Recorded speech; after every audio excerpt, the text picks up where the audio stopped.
নমস্কার বন্ধুরা। আজকের এই ভিডিওটা কোনো মিনি ব্লগ নয়, খুবই গুরুত্বপূর্ণ একটা বিষয় আপনাদের সামনে তুলে ধরছি। আমাদের পাশের বাড়ি এক দাদা প্রায় গত 4-5 দিন ধরে নিখোঁজ। পরিবার অনেক খোঁজাখুঁজি করেছে, কোনো সন্ধান মেলেনি। এমনকি থানা পুলিশও করা হয়েছে, তারাও কোনো সন্ধান দিতে পারেননি। নিউজ চ্যানেলের মাধ্যমে অনেক খোঁজাখুঁজি চলছে, এখনো কোনো সন্ধান আসেনি। তো আপনাদের মধ্যে যদি কেউ এই ব্যক্তিকে কোথাও দেখে থাকেন বা তার সম্পর্কে যদি কোনো কিছু জেনে থাকেন, তাহলে অবশ্যই নিচে দেওয়া নাম্বারে সরাসরি যোগাযোগ করবেন। তো চলুন তার মায়ের কাছ থেকে জেনে নেওয়া যাক যে উনি কবে নিখোঁজ হয়েছেন, ঠিক কখন এবং কিভাবে নিখোঁজ হয়েছেন। নমস্কার। আমার ছেলের নাম শান ঘোষ। বয়স ৩৫ বছর বয়স। নাটাগড় কদমতলা তরুণপল্লী বালক সংঘ ক্লাব। ২৮ তারিখ মঙ্গলবার বেলা ২:৩০ সময় ও বাড়ি থেকে চলে গেছে।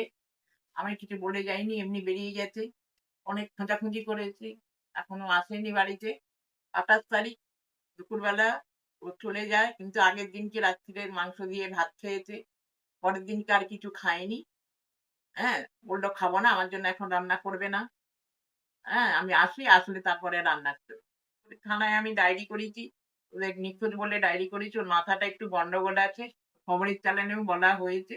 কি হবে আমি বুঝতে পারছি না। গায়ে পরনে নীল নীল, সাদা, কালো রঙের একটা চেক জামা আর একটা খয়েরি রঙের প্যান্ট পরে আছে।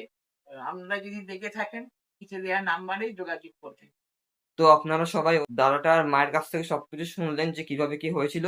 যদি আপনারা কোথাও দেখে থাকেন তাকে, সামনাসামনি বা রাস্তাঘাটে দেখে থাকেন, বা কারোর বা কোনো এলাকায় যদি আপনাদের এলাকায় যদি দেখে থাকেন, তাহলে অবশ্যই নিচে দেওয়া নাম্বারে যোগাযোগ করবেন। ধন্যবাদ।